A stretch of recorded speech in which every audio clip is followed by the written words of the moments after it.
Bueno, entonces, si os parece, aunque han surgido temas muy interesantes, yo creo que podemos empezar con las preguntas. A mí se me ha ocurrido una sobre la marcha y aprovechando que tengo el micrófono en la mano voy a hacerlo. A mí me gustaría saber, Adolfo, por qué si nosotros sufrimos infecciones continuas por virus de la gripe diferentes, ¿por qué no acabamos generando anticuerpos suficientes frente al tallo que sean protectores? Sí, y existe gente que tiene anticuerpos contra el tallo, no son la mayoría. Son personas que han sido expuestos a virus antigénicamente muy distintos en cuestión de la cabeza y con el mismo tallo. Eso sobre todo encontramos este tipo de anticuerpos en personas mayores que han sido expuestos a muchos tipos de virus de la gripe. Es curioso porque pensamos que las personas mayores que están protegidas mediante inmunidad natural por exposición a distintos grupos tienen menos posibilidad de tener enfermedad severa, pero hay también un porcentaje de personas mayores que no tienen estos anticuerpos y que son más susceptibles a enfermedad severa. Y por eso hay más enfermedad severa en las personas mayores, pero es posible que hay una proporción que están protegidos contra todo tipo de virus de la gripe. Ahora bien, tenemos, como ya he dicho antes, son 3 tallos los que tenemos que tener. Ya. Entonces tenemos, y la exposición a un virus de la gripe de hoy y un virus de la gripe de 10 años más tarde, la cabeza no cambia lo suficiente para evadir parte de los anticuerpos que se generan que son neutralizantes, pero no lo suficiente para inducir anticuerpos contra el tallo. Se siguen induciendo anticuerpos contra partes de la cabeza que no son tan importantes para protección como el tallo. Es decir, tienes que cambiar mucho la cabeza para empezar a dar lugar a esta respuesta de memoria del tallo. Y eso en general no se consigue durante la vida de una persona. Entonces son los trucos que tenemos que usar para intentar generar anticuerpos contra una región que no se generan anticuerpos en la cantidad suficiente durante infección natural o durante vacunación normal. Se necesitan nuevos tipos de estrategias para poder inducir ese tipo de anticuerpos en las personas inmunizadas. Para hacerle 2 preguntas al doctor José Manuel Sánchez Vizcaíno, que esta mañana me he tenido que contener para no decir. Sí, como médico, ya sabes que a mí los animales me encantan, ¿no? Y has dicho tú que la placenta era mucho menos permeable, y además has explicado por qué, porque si no daría lugar a una mayor fragilidad para la descendencia de los animales. Así que los animales, eso de que tengan una placenta que permite infecciones, pasar de un lado a otro, los anticuerpos, aquello como la verbena de la paloma, pues no. En cambio los humanos, que somos otra cosa, pues hemos permitido eso. Y la primera pregunta es bien breve. ¿Los primates y los simios más próximos al hombre? No me contestes. Y la siguiente, aunque te vayas calentando, yo cuando he visto lo de las pulgas utilizadas como vectores de virus vacunales, digo, esto es la de Dios. O sea, fíjate, en un botellón sueltas una pulga, o 2 o 3, y tienes a todos vacunados cuando salen del botellón, además de enamorados algunos y otros, que eso es fenomenal. Pero la pregunta inmediatamente, el diablo malo que tenemos dentro de la cabeza me ha dicho, ¿no puede haber reversión de la virulencia? Eso de soltar ahí... Luego, ¿quién va a...? Oye, las pulgas que hayáis vacunado, volver a casa, que cerramos a las 10.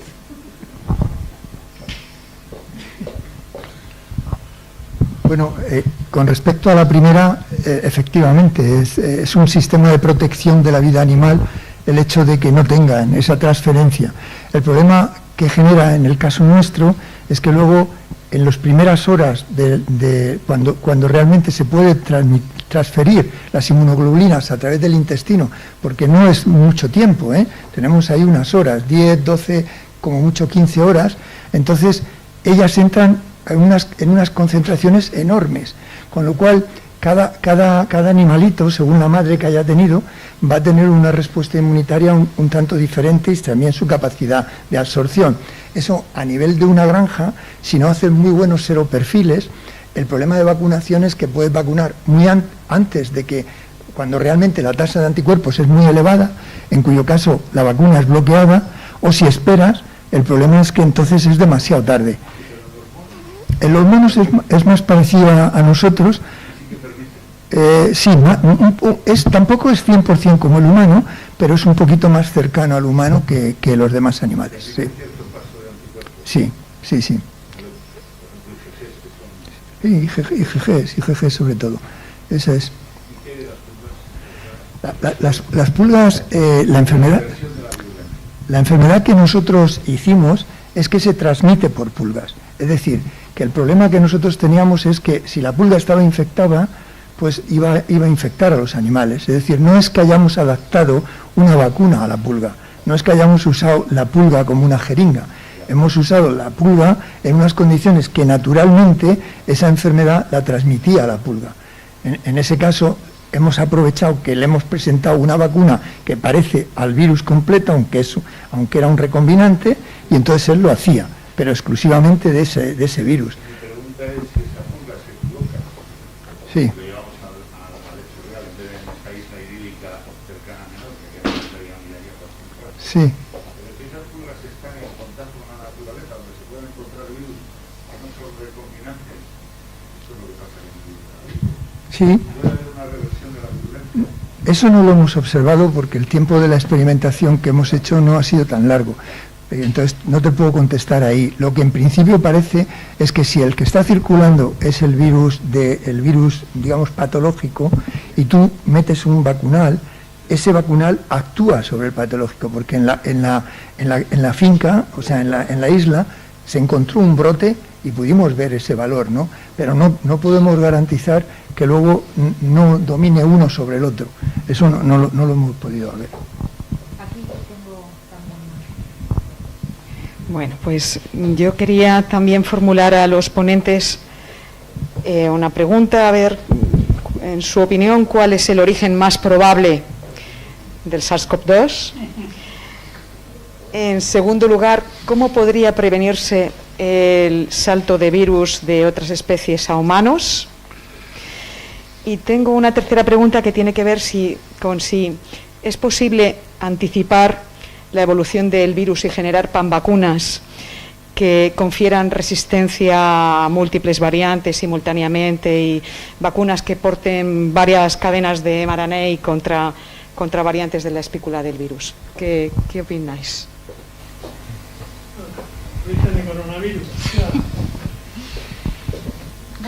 No viene de nuestro laboratorio. No, eso lo podemos asegurar. De nuestro laboratorio no viene. Lo más probable es que, como los otros coronavirus humanos mortales que han emergido en el siglo XXI, que vienen de otros animales intermediarios, este venga también de un hospedador intermediario.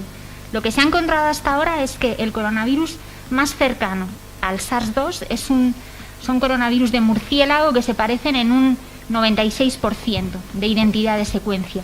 Lo que se busca es un virus que se parezca en un 99%, y ese virus no se ha encontrado. ¿Qué ha podido suceder? Bueno, pues lo que digo, lo más probable es que haya habido un animal intermediario desde el que haya dado el salto a humanos, que no se ha encontrado todavía porque cuando se detectó el primer caso en China era de alguien con una neumonía severa que fue al hospital. Pero este virus causa en el 80% de las infecciones que son casi asintomáticas o muy poco sintomáticas y que pudo pasar desapercibido el momento en el que se dio el salto del animal al humano.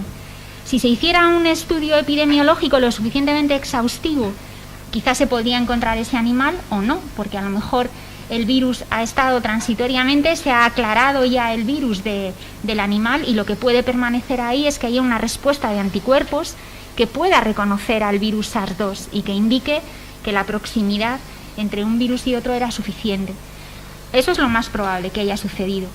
La posibilidad de que haya habido un salto directamente desde murciélagos hasta humanos, en principio parece menos probable con respecto a este virus. En el caso de SARS-1 sí que hubo algunos experimentos que indicaban que cuando al virus SARS-1 recombinante se le ponía una proteína S de un virus de murciélago, tenía la capacidad de infectar células humanas. En el caso de este coronavirus en particular no se han llegado a hacer esos experimentos de virus quiméricos, pero utilizando pseudovirus parece que no es tan fácil que proteínas de virus de estos coronavirus de murciélago, que se llaman RATG13 y otros, parece que no pueden entrar en células humanas. Con lo cual, ese salto directo parece menos probable, y lo más probable es que haya sucedido, que haya habido un animal intermediario que todavía no se ha encontrado.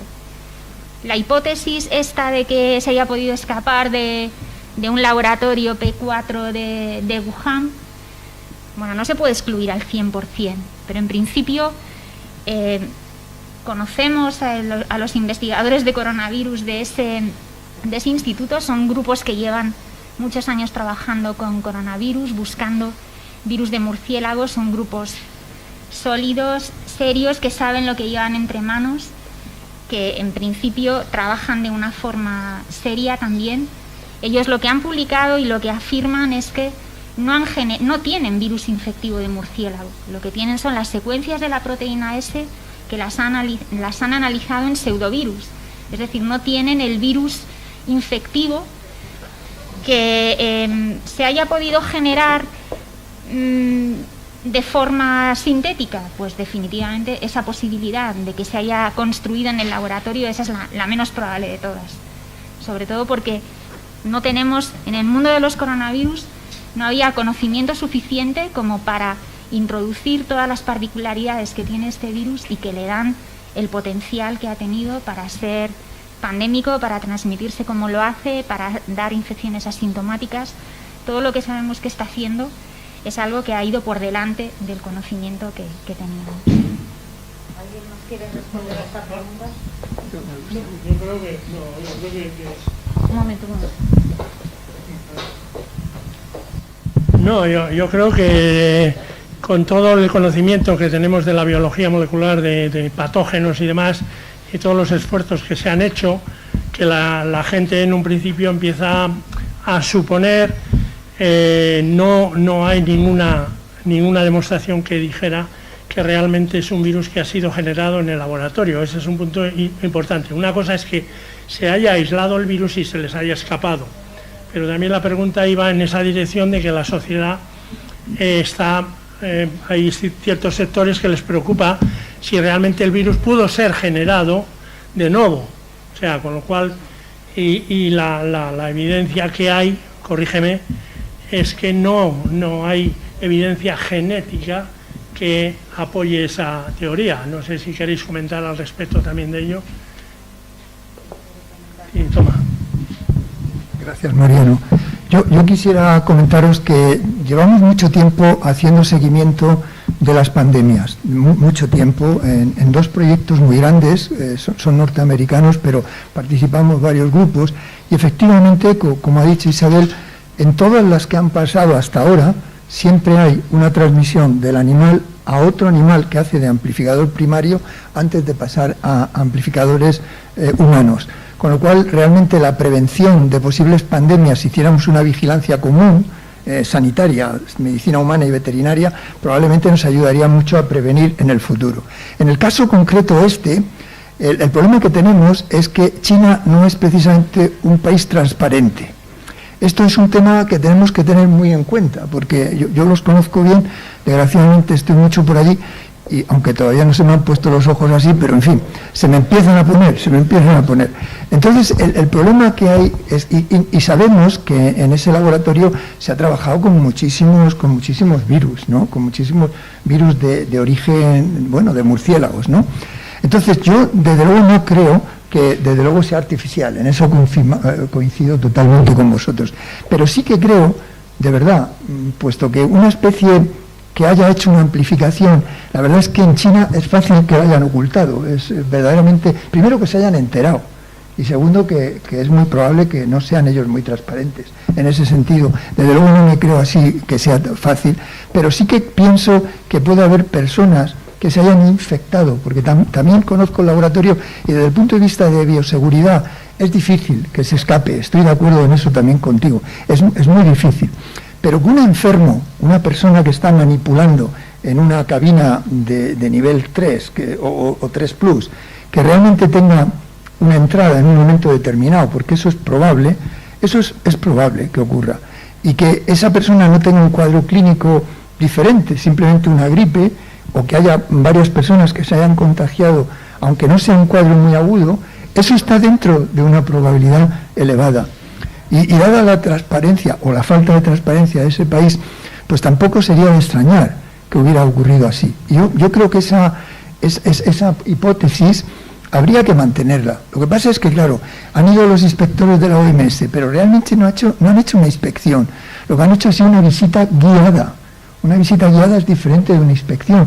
Yo que hago inspecciones con la Organización Mundial de Sanidad Animal, es muy diferente. O sea, los han llevado donde han querido, les han abierto la puerta que han querido, la que no han querido. Entonces yo creo que la verdad, a lo mejor el origen de eso vamos a tardar mucho realmente en llegar a saberlo, Isabel. Yo pienso eso, pero no descarto que no haya sido una transmisión humana involuntaria. O sea, no te digo voluntaria, pero sí involuntaria, porque no ha habido un seguimiento de enfermos con cuadros clínicos de ese tipo, que pueden ser coincidentes de gripe o similar.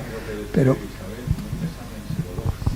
ya, eso es que no han dejado sacar los sueros. Exacto. Es que la única manera de probar, lo ha dicho la doctora Solá, es hacer un examen serológico a todos los trabajadores del centro, con lo cual incluso en serología... O de los enfermos o muertos que haya habido, pero incluso de los trabajadores del centro, porque incluso hay técnicas, y yo creo que lo saben los alumnos que están aquí, que permiten conocer la antigüedad de los anticuerpos por técnicas de afinidad, tratando los sueros con urea.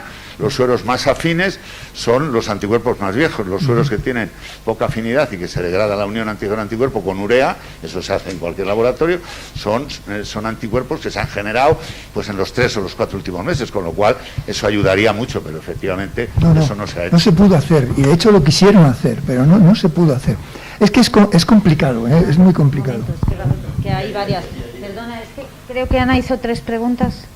La última es la de accesar las variantes, o sea, si se puede generar una vacuna universal.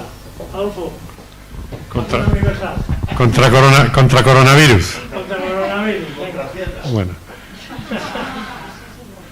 Bueno, los coronavirus son un grupo de virus que son todavía más diversos que los virus de la gripe. Es como incluir ortomixovirus y paramixovirus conjuntos. Ahora, si nos fijamos solo en los sarbeco, los SARS coronavirus, si encuentras regiones comunes conservadas con los cuales se pueden inducir anticuerpos que protejan, se pueden intentar hacer vacunas basadas en esos antígenos conservados, igual que en gripe.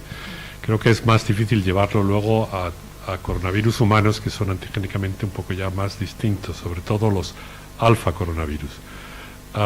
Pero si queremos hacer una vacuna multivalente que incluya los coronavirus que son más peligrosos para humanos, que podría incluir SARS, MERS y SARS-CoV-2, pues una vacuna trivalente no sería, yo creo que sería factible, ¿no? Ahora, se puede hacer una vacuna multivalente que incluya todo el espectro antigénico de SARS y MERS. Quizá también, pero hay que ver cuántos antígenos entonces tendría que incluir, ¿no? Es decir, o vas por conservados o vas por no conservados que incluyan todo el espacio antigénico de los sarbeco. Que eso no sabemos ahora mismo cuántos son. Es viable. ¿Alguien más quiere añadir algo de las preguntas que ha hecho Ana? No, tenemos antes aquí una palabra pedida, perdonad. Es que vosotros miráis para adelante, pero yo miro para ver quién pide. Muchas gracias. Os rogaría que dierais primero la palabra a los alumnos, que hemos venido también aquí a aprender. Quería preguntar una cosa muy concreta. Lo digo porque dentro de la cantidad de vacunas que hay ahora en diversas fases de investigación, y algunas de ellas ya comercializadas, que nos hemos puesto, muchas de ellas son novedosas, pero sin embargo, repasando un poquito las vacunas que son clásicas, con adyuvantes clásicos y con células inactivadas o con virus inactivados o con proteínas o subunidades de proteínas, sin embargo están dando muy buenos resultados también, y son más baratas y son más fáciles de fabricar. ¿Por qué todo este apoyo a la novedad cuando ya teníamos técnicas de fabricación clásica que también están dando buenos resultados?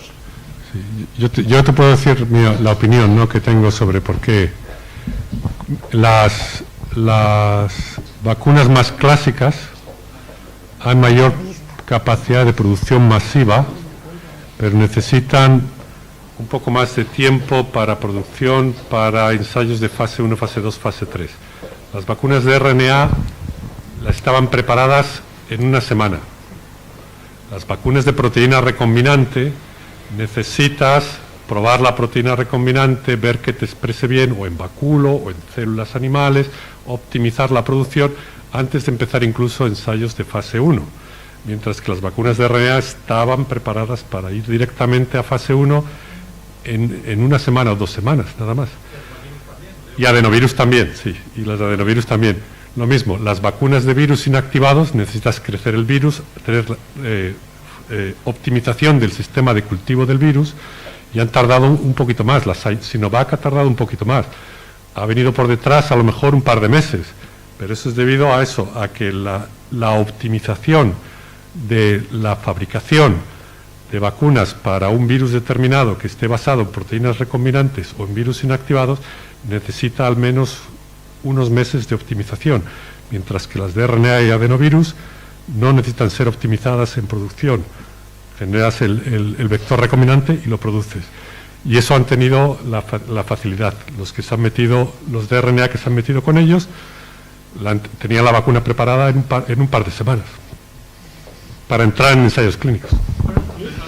Y la autorización, vamos a ver. Un aspecto muy importante es que en el desarrollo de la vacuna, tradicionalmente, las agencias reguladoras, FDA o EMA, tienen un protocolo, y en ese protocolo se basa primero, usted demuéstreme que la vacuna cumple con los requisitos. Que la vacuna es estable, que produce la proteína correspondiente, que luego en modelos, al menos tener 2 modelos animales a nivel preclínico que demuestre que realmente la vacuna cumple con la producción de anticuerpos o activación de linfocitos T, y protege antes de pasar a la clínica. Lo que pasa es que aquí se ha pasado todo. Es decir, las vacunas de mRNA fueron directamente a la clínica, incluso la de adenovirus fue directamente a la clínica, antes de tener ese conocimiento, cosa que nos hubieran bloqueado en todos los sitios. De hecho, nosotros hemos tenido que pasar por todas las fases, primero preclínicas. Es decir, que ahí ha habido un cambio total desde el punto de vista de lo que tradicionalmente las agencias reguladoras eran muy estrictas. Y entonces, con la consideración de que estábamos ante una pandemia, esas normativas se han flexibilizado y han permitido, acertadamente, afortunadamente, el ir directamente con la fase clínica, y poco a poco se iban obteniendo las informaciones en los modelos preclínicos. Y yo creo que eso ha sido un cambio muy importante, porque ¿por qué decimos que las vacunas tardan 10 años? Pues porque teníamos que pasar todas esas fases que las agencias reguladoras te exigían enorme cantidad de datos, de seguridad, de inmunogenicidad, de eficacia, etcétera, etcétera. Y entonces eso llevaba mucho tiempo. Y ahora, pues se han tomado unas decisiones que son novedosas totalmente, que no habían ocurrido con anterioridad. Y desde ese punto de vista, la sociedad siempre se ha preocupado y dice, ¿cómo es posible que tengamos vacunas en tiempo tan corto? Pues porque ha habido esa toma de decisiones que, la verdad, eso es lo que ha permitido tener vacunas en tiempo récord. Aparte de que estábamos todos preparados, las plataformas de vacunas estaban listas para poner en marcha todas esas tecnologías. Y yo creo que eso ha sido un cambio de concepto muy importante, que ha venido a demostrar que se puede actuar con agilidad y rapidez manteniendo las estrictas medidas de seguridad, que es el punto número 1. Pero no solamente porque se produjera, nosotros la teníamos el mes de abril, es decir, bueno, vamos a poner 2 meses con retraso, pero luego, es decir, que los requerimientos pues se han ido relajando, no relajando, sino flexibilizando, no relajando, porque los controles han sido exhaustos. Es decir, que eso quiere decir que más adelante vamos a tener más capacidad para producir vacunas y actuar rápidamente si aparece cualquier tipo de patología, gripe que nos viene todos los años. Pues sí, pues quiere decir que la sociedad o el sistema científico y el sistema de producción de vacunas, el sistema de seguimiento de las vacunas, el comportamiento y demás, está listo ya para actuar con mayor rapidez. Yo creo que es muy positivo, actuando en estos casos ante una emergencia, pero creo que eso se va a poder implementar de cara al futuro. Si es el tema de discusión, si es en relación a esto, pues no, que la mía no. Sí, que una de las cosas que también yo creo que ha sido un poco diferente en este caso, aparte de que les han dejado hacer los estudios en paralelo, las fases en paralelo y presentarlo junto, es que además es mucho más fácil. Si tú estás haciendo un estudio clínico de 33.000 personas, pero tienes un virus circulando en todo el mundo, que tengas los números de gente que se ha infectado en el placebo y en el grupo vacunado en semanas. Sin embargo, en una situación normal, a lo mejor tardas 2 años en acumular lo suficiente. Entonces, eso tampoco se sabe en la población en general, que no es lo mismo hacer un ensayo clínico en una situación de pandemia que un ensayo clínico en una situación que no hay pandemia. Entonces, no es que se haya hecho con más rapidez, es que el virus estaba circulando muchísimo más y ha habido más oportunidad de poder conseguir los datos rápidamente en cuanto a cuánta protección había en una situación real. Y bueno, era lo único que quería añadir. ¿Alguno queréis añadir algo más sobre este tema? Yo quería añadir que en el caso de las vacunas inactivadas había datos de SARS-1 que habían estado en etapas preclínicas en modelos animales únicamente, y que algunas vacunas inactivadas, doblemente inactivadas, protegían pero daban problemas de inmunopatologías en los ratones. Y entonces quizás esa aproximación, que es una de las más sencillas, a pesar de técnicamente, luego están todas las complicaciones de escalarlo. Quizás no fue una de las primeras opciones, porque resultados con un virus muy parecido a este, que era SARS-1, en modelos animales luego no tiene por qué reproducirse en humanos, pero había algún problemilla asociado que desde luego se quería evitar. Sí, y lo último es que muchas vacunas se han tenido que reformular porque el título de anticuerpos que daban no era similar al de las vacunas ARN. Las vacunas que ya estaban a punto de entrar en fase 3 han tenido que retrasarse para reformularse la fase 2. Así que es un montón de hechos asociados que ha hecho que... Pero aquí el origen es que la primera vacuna o las 2 primeras vacunas de ARN han sido extraordinarias. Y eso ha marcado todo el desarrollo. Si hubiera tenido una efectividad del 50%, tendríamos ya más vacunas que ha marcado. Sí, no hay. Sin embargo, desde el punto de vista de vacunación global, estas vacunas siguen siendo caras y de poco acceso al resto del mundo. También y es algo que lo decimos todos los foros, y sin embargo luego no se hace nada por implementar algo más barato y más accesible, que puedan fabricarse in situ, para que tengan una capacidad tecnológica de los modos, ¿no? Sí, pero ese debate se ha empezado a tener luego más tarde, ¿no? No fue un debate que empezase desde el principio, es decir, estas son las tecnologías que tenemos, si estas funcionan, ¿qué es lo que se necesita para llevarlas a todo el mundo o no? Ese debate se ha empezado a tener un poco más tarde. No ha habido, para mí el principal problema que ha habido con esta pandemia, que la verdad es que las vacunas las hemos tenido en un tiempo récord y eso ha ido muy bien, ha habido también fallos. Y uno de los fallos más importantes es la cooperación internacional, tanto en cómo mitigar la pandemia con intervenciones no farmacológicas, así como seguimiento epidemiológico, medidas que se toman en un sitio o en otro sitio, y el adoptar medidas que permitan rápidamente el poder cubrir a la población mundial. Eso se está hablando ahora y está hablando de que no es equitativo. Y se está diciendo que no es equitativo, pero ese debate se tenía que haber tenido mucho al principio. Al principio lo que le interesaban era, yo tengo mi capacidad de producción para mi país y con eso, por lo menos, si funciona la vacuna, cubro mi país. Pero se hablaba muy poco de cómo cubrir al resto del mundo en los sitios que tenían la capacidad de quizá poder producir más.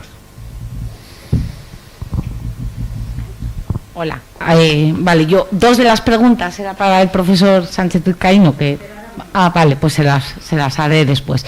Y voy a hacer preguntas como si fuera una estudiante, ¿vale? Porque como los estudiantes igual no se van a atrever, pues yo voy a soltarlas así, ¿vale? Entonces, la primera es, si ya conocemos esas variantes que están circulando del SARS-CoV-2, mi pregunta es si las vacunas de RNA, que son súper fáciles, entre comillas, de producir, más rápidas en tiempo, que si ya se están vacunando con esas nuevas variantes. Esa es la primera. Y la segunda, que va para Isabel y para Mariano, ¿cómo de fácil es vuestra plataforma para adaptarse a las nuevas variantes que vayan surgiendo? Sí, ensayos clínicos de vacunas de RNA con variantes se están haciendo ahora mismo. Y no se sabe, se están haciendo distintas posibilidades, ¿no? Tener una vacuna bivalente, el tener priming con una y boosting con la variante, o sea, distintas combinaciones para ver cuál es lo que da mejores resultados. El problema que hay es que las variantes van cambiando muy rápidamente.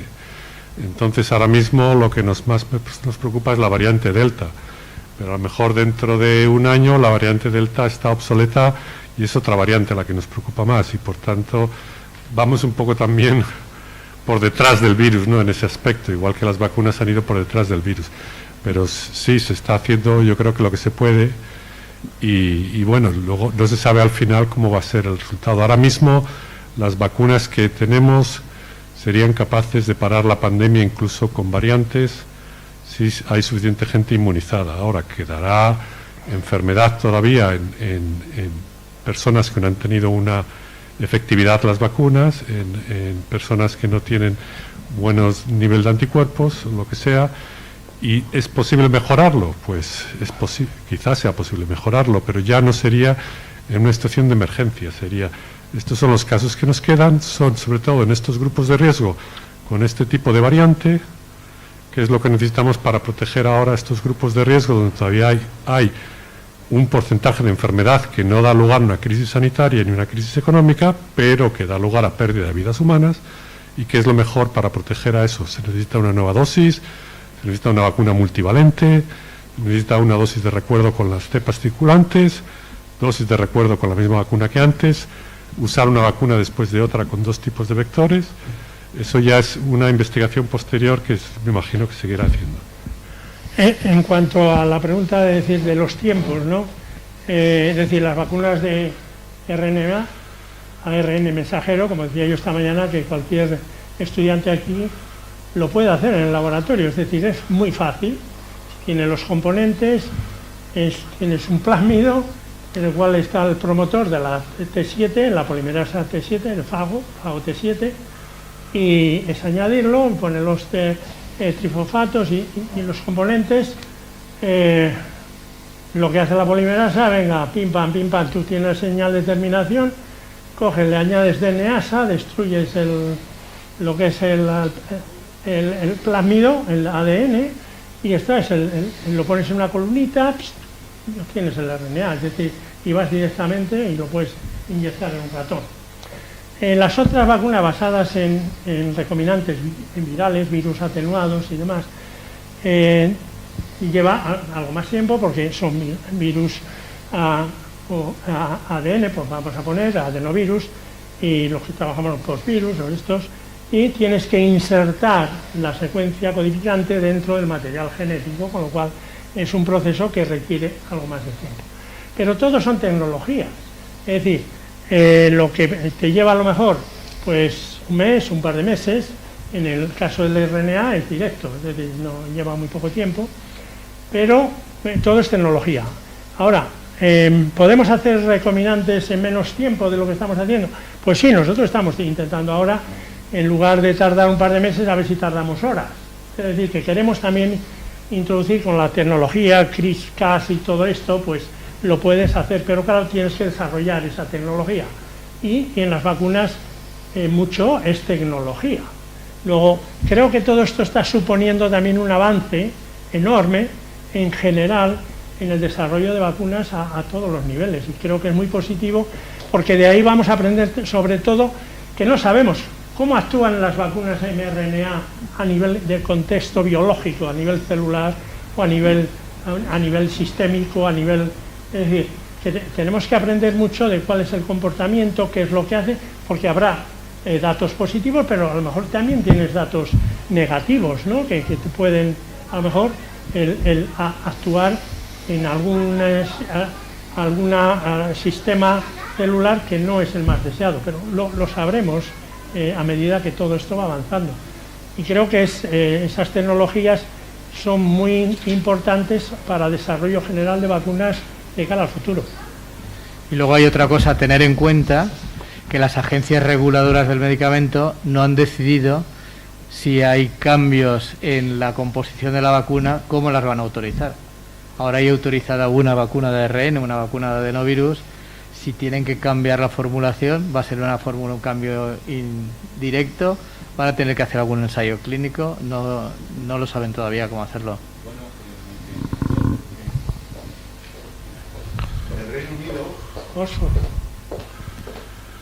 El Reino Unido, según he sabido yo, ha publicado una guía de actualización de vacunas de corona para las que están autorizadas en Reino Unido, siguiendo un modelo similar a las autorizaciones de gripe, que como sabéis se actualizan todos los años y no pasan, han pasado primero pruebas de eficacia hasta hace 3 años, hace 4 años que se convirtieron en los ensayos de test negativo de efectividad, pero se actualizan y no se hacen como medicamento nuevo.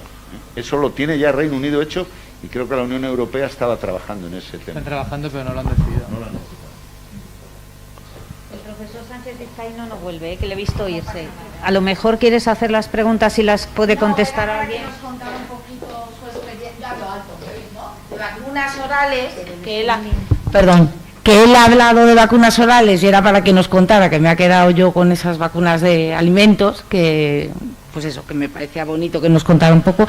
Y luego, cuando ha hablado de las pulgas portadoras de virus vacunales, que no es la misma forma, ¿vale? Pero ahora que se están utilizando los gene drives por CRISPR para eliminar, digamos, los vectores que transmiten determinadas enfermedades, que eso, a nivel ético, claro, eso tela, porque quiero decir, entonces él estaba hablando que, va un poco también no solo de reversión de la cepa, sino también un poco que éticamente puedes alterar un ecosistema y que, que si éticamente no nos ponemos de acuerdo, y vuelva Adolfo con cómo actuar a nivel global, pues imagínate ese problema a nivel, digamos, de alterar un nicho ecológico tan importante. Y ahí entraba un poco la visión de un veterinario en este sentido, que... Bueno, yo sé que las vacunas orales sí que se está vacunando de rabia a animales silvestres en la Sierra de Madrid, si no estoy mal informado, ¿no? Con un poxvirus, sí. Con un poxvirus. Ya hace muchísimos años que se utilizó... al micrófono, que el streaming no... Precisamente, con este tipo de virus, ya hace muchos años que se utilizó la proteína G para expresarla en ese entorno y la verdad funciona muy bien, tiene un control 100%, básicamente. Es decir, que ya se les pone en la comida a los animales salvajes y hay un control muy grande de los animales salvajes, con lo cual... fue una de las aproximaciones, pero es de hace ya, yo creo que 20 y tantos o 30 años. Sí, hace tiempo de eso yo sí lo había oído. Pero del otro tema de las pulgas, ¿queréis decirle algo? No, vale. Bueno, ¿alguno de los estudiantes? ¡Qué bien! Casi si vienes por aquí para que te vean,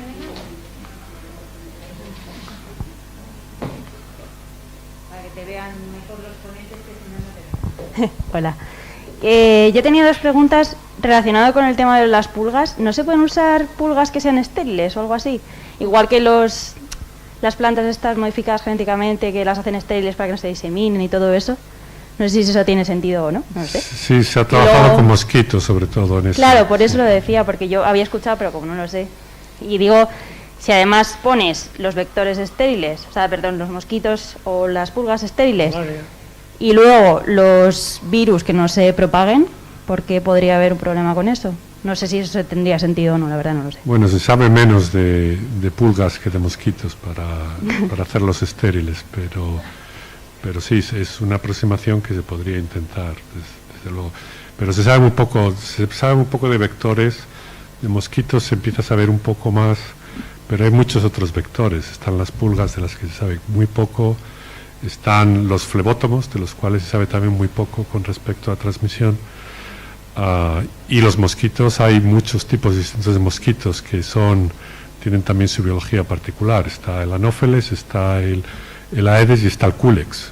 Culex es West Nile, Aedes es dengue, Zika, anófeles es malaria, y todos tienen su peculiaridad biológica. O sea, se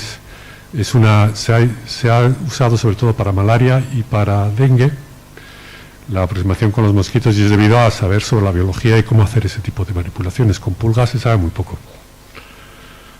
Vale, gracias. Y luego, esta es una pregunta súper general, pero ¿qué discurso o qué le diríais a una persona de a pie, no rollo muy antivacuna, pero a una persona que, por ejemplo, no se quiere vacunar ahora contra la vacuna del SARS-CoV-2? O sea, ¿qué le diríais para convencerle, que no sea así como muy alarmista, pero para decirle, vacúnate?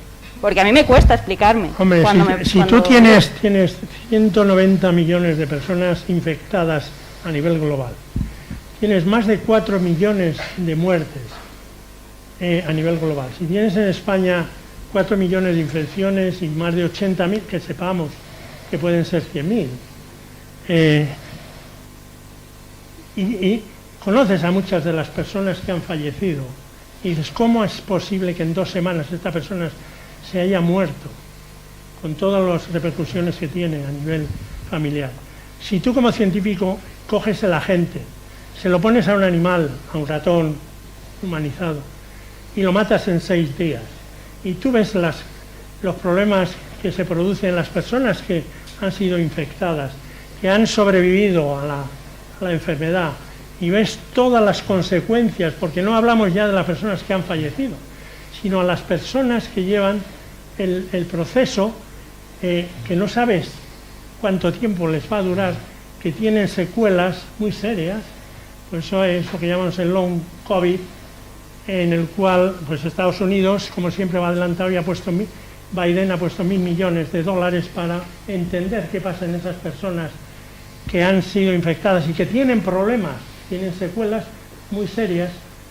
Y tú le dirías, ¿y tú estás dispuesto a padecer todos estos problemas que pueden llevarte a la muerte o pueden llevarte también a un problema muy agudo a lo largo de tu vida? Es que conozco el caso de una chica de mi edad, que dice que no se quiere vacunar porque confía en su sistema inmune. Bueno. Y es como, ¿y qué te digo? ¿Y qué te voy a decir? O sea, ¿no ves? Que la ignorancia es atrevida. Claro, pero es que no se creen las noticias, todo es un complot. Entonces, ¿qué puedes discutir con esa gente? No se puede. Entonces, no sé si tuvieseis otro discurso diferente al de llega un momento en que no se puede discutir. Yo también conozco a alguien que me ha dicho, yo es que estoy convencido, yo nunca he estado enfermo de una enfermedad infecciosa, nunca, en mi vida. Y estoy convencido que tengo un sistema inmune, o soy genéticamente una super persona. Sí. Yo no me voy a infectar. Y por eso no me vacuno, porque no me voy a infectar, estoy convencido. Mira el ejemplo de Miguel Bosé, que dijo que nada, totalmente, que eso era nada, que no podía, y su madre falleció de COVID, y era negacionista. Y en la reunión, en televisión, ya visteis también, cuando le dice, porque nos habían, previamente, nos habían llamado a varios científicos para si queríamos participar. Y yo digo, ahí no puedes participar. Pero cuando le dice, oye, tengo aquí un científico, no por mí, sino otro científico, ¿quieres hablar con este científico? Y dice, no, yo de eso no sé nada. Y dice, entonces, ¿cómo puedes argumentar que estás en contra si no sabes nada? O sea, eso cae por su propio peso. Sí, yo creo que es un problema que se puede resolver a largo plazo si existe una educación desde pequeño en las escuelas a todo el mundo, de inculcarles una cultura de salud y de qué es lo importante en salud. Pero claro, para eso se necesita bastante tiempo, ¿no? Esa persona, si hubiese estado recordada toda su vida desde que es pequeño lo que se hace con las vacunas, lo que se puede lograr con las vacunas, y del mismo modo que nos recuerdan todo el rato en cuestión de seguridad vial, lo importante que es ponerse un cinturón de seguridad, lo importante que es seguir las normas de tráfico, si las personas ya están mentalizadas desde pequeño con la educación que tienen, eso habría muchas menos personas que están reluctantes a vacunarse, pero hay muy poca información en las escuelas sobre las vacunas, se cubre muy poco, ¿no? Eso debería darse la educación desde pequeño. Sí. ¿No? Perdón. Un momento, espera. Sí, buenas tardes. Yo soy Sonia Tamame, soy ponente de las mesas de mañana y quería comentarte también en relación con el caso concreto, porque al final depende mucho del caso concreto. Si tu amiga es una persona que cree firmemente que no se va a vacunar, que la vacuna no le va a aportar nada, no tienes nada que hacer, ¿vale? Esto es algo que con los verdaderos antivacunas son muy escasos, pero con ellos no suele haber nada que hacer. Si está dudando, ahí es donde hay posibilidad de que pues en charlas como estas, en las que ella vea de verdad qué es lo que aporta la vacunación, con honestidad, que aquí todos pues estamos hablando de las efectividades, que no son nunca del 100%, de cuáles son las limitaciones de las vacunas, etcétera, etcétera. En ese momento es cuando ella se puede convencer. De todas maneras, vamos a tener mañana una persona que no está hoy, que es el máximo experto que yo conozco en España en hesitance, en reticencia a la vacunación, que es el doctor Roy Piñeiro. Entonces yo te animo a que esta pregunta se la repitas mañana a él. Gracias. Bueno, un momento, a ver, que ya tenía una tercera pregunta. Vale. Es doctora de nuestro departamento, de nuestro programa de doctorados. Hay dos preguntas apuntando a lo que te dice la doctora Sonia Tamames. Y es preguntarle a tu amiga, o simplemente si es amiga tuya lo sabes, ¿utilizas mascarilla, utilizas normas de protección individual frecuentemente? Y la respuesta puede ser sí o no. Entonces, dependiendo de cuál sea la respuesta, si es sí, vas a seguir así toda tu vida, porque este virus va a estar tiempo con nosotros. O no, entonces te puedes infectar, porque eso sí que es verdad. Y solo confiarás en tu sistema inmune. ¿Está bien replicado esto? Sí, no, lo único que no llega. Toma. A mí me suele pasar, yo tengo que hacer bastante divulgación científica y una de las cosas que yo realmente trato de inculcar es que esto es un problema de todos y que si nos vamos a basar cada uno en nuestro caso individual, no podemos vivir en sociedad, porque nos estamos aprovechando de las ventajas de vivir en sociedad y que esa persona puede irse a vivir a una ermita sola y que no lleva a sus hijos a un colegio público, pero no solo eso, tú puedes ir en un ascensor con una persona inmunosuprimida y tú no te estás enfermando, pero tú puedes estar transmitiendo. Entonces, que piensen en las personas que viven en su edificio, en las abuelitas, en gente que a lo mejor no les ha funcionado la vacuna. Entonces, si se pueden poner por un momento en el lugar de que estamos viviendo una sociedad y que nos tenemos que beneficiar todos y que estamos hablando de salud global, que lo haga por principio y que ya está. Entonces, si se fía de su sistema inmune, no le va a hacer daño la vacuna. Entonces, que realmente ponga los beneficios de la vacunación por encima de los riesgos, que son muy pocos en su caso, porque tiene un sistema inmune excepcional. O sea, que... Perdona, ¿qué has dicho? Es que yo digo que mucha gente que no se tiene vacunar. Claro. Pero no hace falta insultar a la persona tampoco. Simplemente decir eres un egoísta no funciona, sino poner en el contexto de que estamos en una sociedad y que aquí estamos pensando en el bien de todos.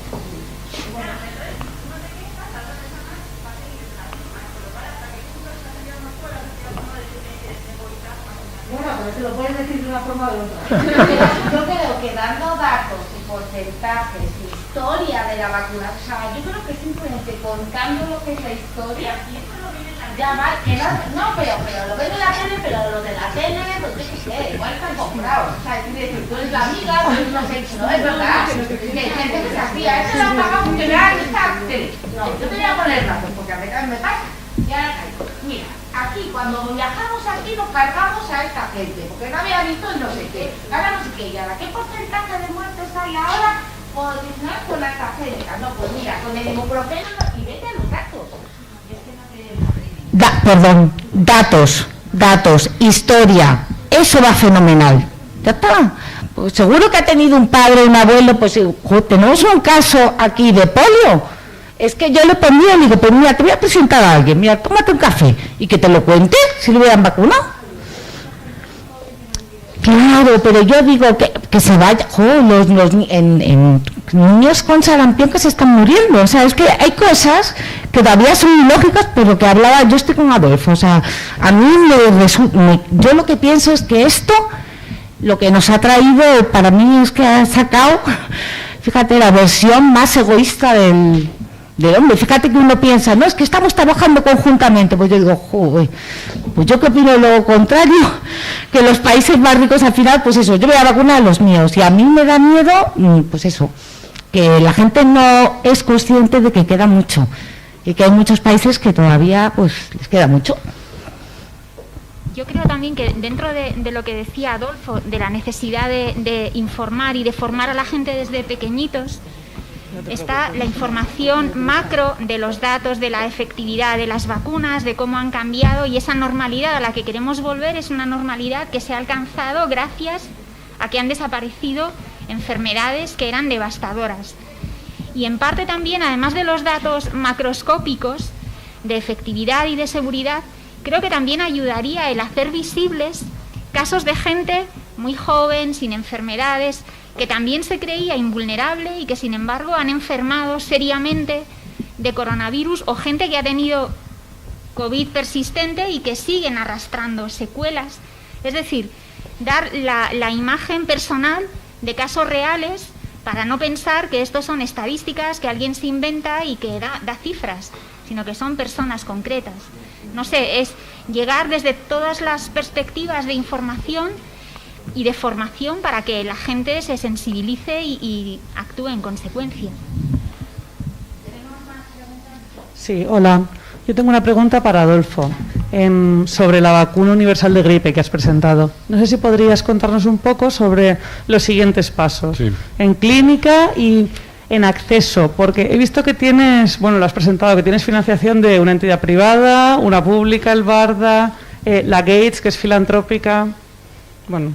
Sí, ahora mismo los ensayos siguientes los estamos haciendo con dinero de NIH, parte de un centro de vacunas de gripe, que hay varios, y uno de las estrategias que vamos a usar es hacer estudios ahora con el de fase 1 también, fase 1, fase 2, porque vamos a hacer un desafío en las personas con el grupo 2, sí, un challenge.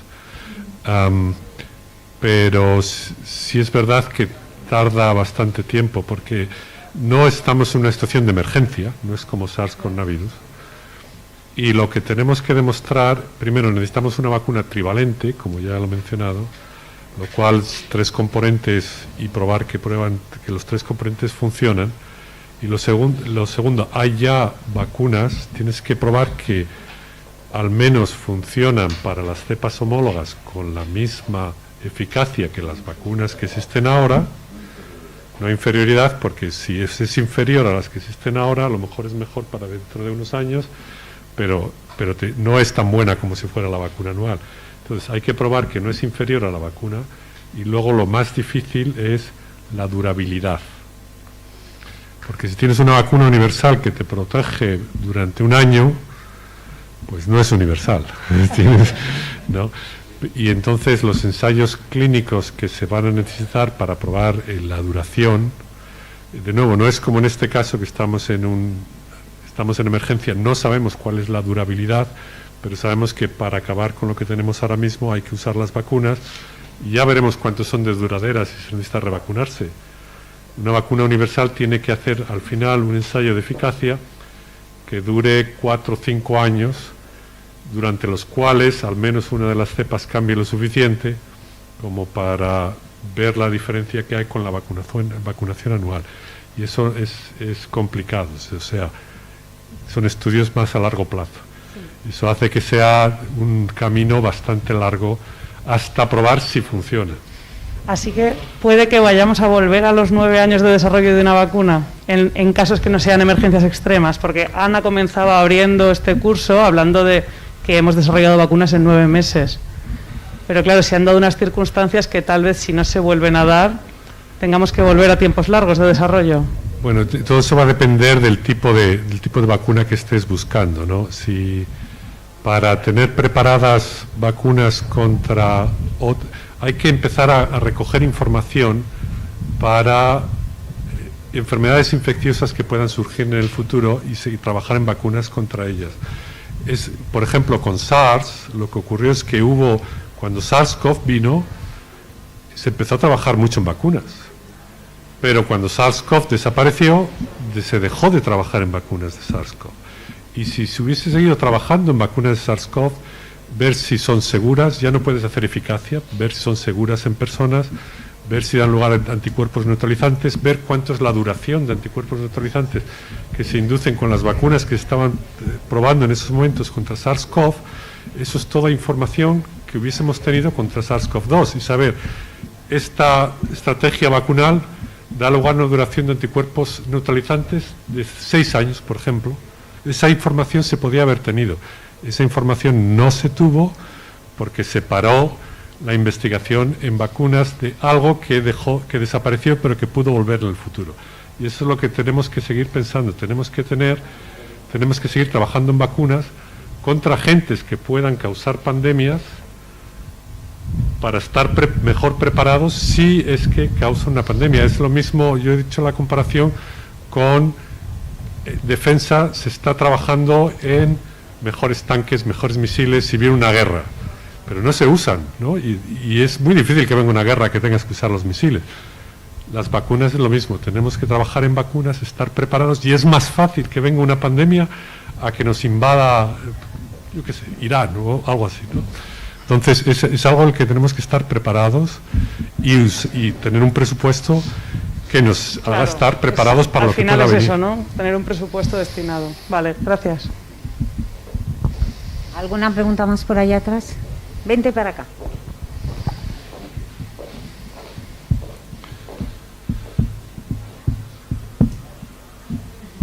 Hola, yo tenía una pregunta para Adolfo, y es si habría alguna posibilidad de que el tallo de la hemaglutinina mutase.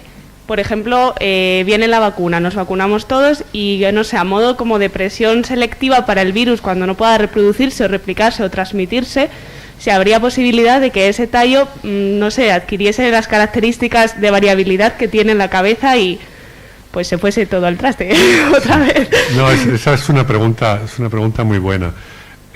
Claro, no existe, como dices, no existe presión selectiva ahora mismo para la hemaglutinina para cambiar el tallo.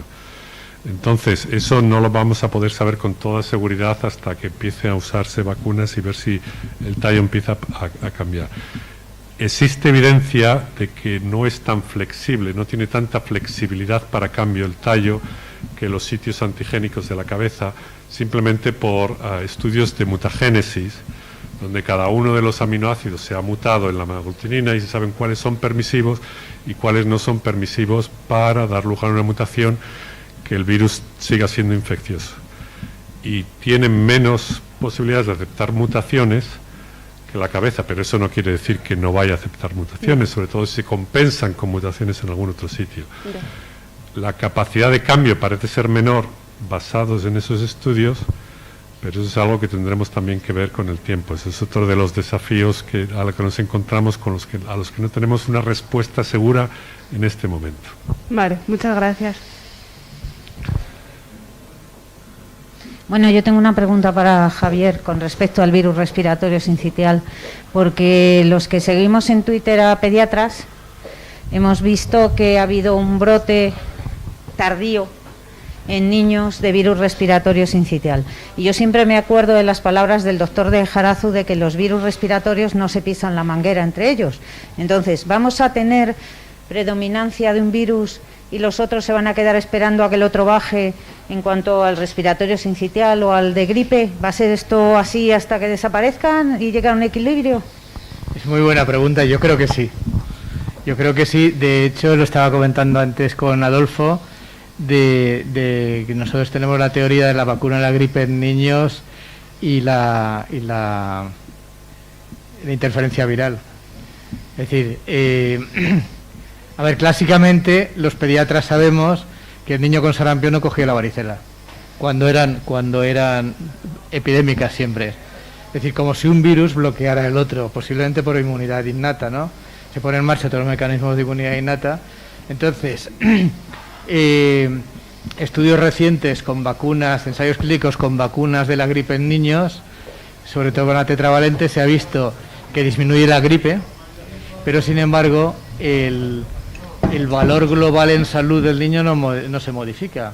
Es decir, tienen las mismas neumonías, tienen las mismas otitis, tienen las mismas ilis, lo que pasa es que unas no son de gripe, por lo cual quiere decir que virus no gripe han cogido el hueco. Y esto estaría todo englobado en lo mismo, ¿no? Es decir, ¿qué ocurre con virus respiratorio sincitial? Ahora que está bajando la presión de corona, sube el virus respiratorio sincitial porque está ahí, ¿no? Está esperando salir. Si ahora con la quinta ola, pues habrá que ver, igual con la quinta ola vuelve a bajar el VRS. Y de hecho es clásico que empieza el VRS en noviembre y cuando la gripe empieza en diciembre el respiratorio desaparece. Es decir, que sí que parece que están ahí todos jugando unos con otros y la teoría de la interferencia viral a mí me gusta mucho y estamos trabajando en ella. Sí, es que yo la he aprendido del doctor de Jaras. Bueno, está demostrada, y vamos, yo creo que estaremos todos de acuerdo, que por ejemplo hay trabajos serios entre interferencia vírica entre rinovirus y virus de la gripe. Y estamos hablando de rinovirus, que es un virus que hace algunos picos, pero es que es year round, es durante todo el año, o sea, está circulando prácticamente todo el año, igual que adenovirus. O sea, hay virus típicamente estacionales, como son, por ejemplo, RSV y gripe, que son los más estacionales, algo menos metaneumo, y luego los demás tienen picos en primavera, en otoño y tal. Y está demostrado que hay algunos que tienen claramente interferencia. Ahora se está viendo que probablemente también en gripe, entre gripe y coronavirus, hay interferencias, porque se ha visto en trabajos observacionales que son muy criticables, que gente que ha pasado la gripe tiende a sufrir a posteriori, si se infecta un coronavirus de menos entidad, o viceversa. En algunos casos la gente que se le ha vacunado de gripe, que también produce una estimulación, aunque sean vacunas inactivadas, luego tiene, o sea que yo sí que creo en eso, y sí que creo en lo que he dicho siempre, que los virus respiratorios no hemos entendido todavía enteramente la complejidad de la epidemiología. Y como decíamos esta mañana, los virus respiratorios se quedan entre los humanos, tienden a quedarse entre los humanos y no se pisan la manguera. Tienen un huésped al que infectar y que vamos a ponernos de acuerdo para no acabar con el individuo, sino vamos a infectarle a modo y manera. Bueno, si no hay más preguntas, yo creo que podemos cerrar la sesión, a no ser que alguno de los ponentes, como hemos sido muy estrictos con el tiempo, porque la señora ministra se nos ha comido media sesión de mañana, nos ha comido media hora. Entonces, si hay algo que os hayáis quedado ahí sin decir... Yo lo único que quiero dar es un toque de optimismo. Hemos estado hablando mucho de las partes negativas y de las dificultades que todavía quedan, pero hemos avanzado mucho y desde luego no estamos como cuando estábamos al principio, cuando no sabíamos si íbamos a tener una vacuna o no íbamos a tener una vacuna, y ahora tenemos varias vacunas y hay otras que siguen hacia adelante y se está hablando de intentar preservar la infraestructura y la investigación para estar mejor preparados en el futuro, que esperemos que eso se logre también. Es decir, hay una parte que yo creo que es una parte buena que ha ocurrido y que es lo que tenemos que aferrarnos en esa positividad y que es lo que hemos aprendido para que esto, si nos sucede, tenga menos consecuencias de lo que ha tenido este virus. Y luego está la gente. Yo creo que aquí tenemos un ejemplo de por qué es la gente la que hace que las cosas se movilicen. Y entonces para eso necesitamos que la investigación en este país se aumente. Y vosotros estáis aquí como futuros científicos, muchos de vosotros, así lo espero, pero es un trabajo de todos. Yo creo que esta pandemia nos ha puesto a todos en una situación en la que no hay otra opción que colaborar estrechamente unos con otros. Que entendamos que la investigación es algo muy amplio, no se limita solamente al trabajo del laboratorio, sino las implicaciones que tiene. Que la investigación es un trabajo amplio, diverso y que necesita de muchas tecnologías y mucha colaboración. Y yo creo que ese es algo por el cual la ciencia no se entiende. Hoy en día no es la época de Cajal, que una persona podría descubrir continuamente cosas. Hoy en día, por el tipo de tecnologías, hace falta ese tipo de colaboración. Y creo que aquí todos colaboramos con científicos de todo el mundo. Así que el futuro está en vosotros también, sois una parte muy importante, con lo cual yo espero que este curso pues os sirva también como algo que os dé también esa fortaleza para dedicaros a la ciencia, que eso al final pues sois vosotros los que iréis marcando también el futuro, y a nosotros nos toca también nuestra responsabilidad, y nada más, es trabajo de todos. Bueno, pues yo quiero dar las gracias a todos los ponentes, que no podemos estar más agradecidos los organizadores del curso de tener este plantel de ponentes, que yo creo que ha sido impresionante y que todos hemos aprendido muchísimo. Así que muchas gracias a todos.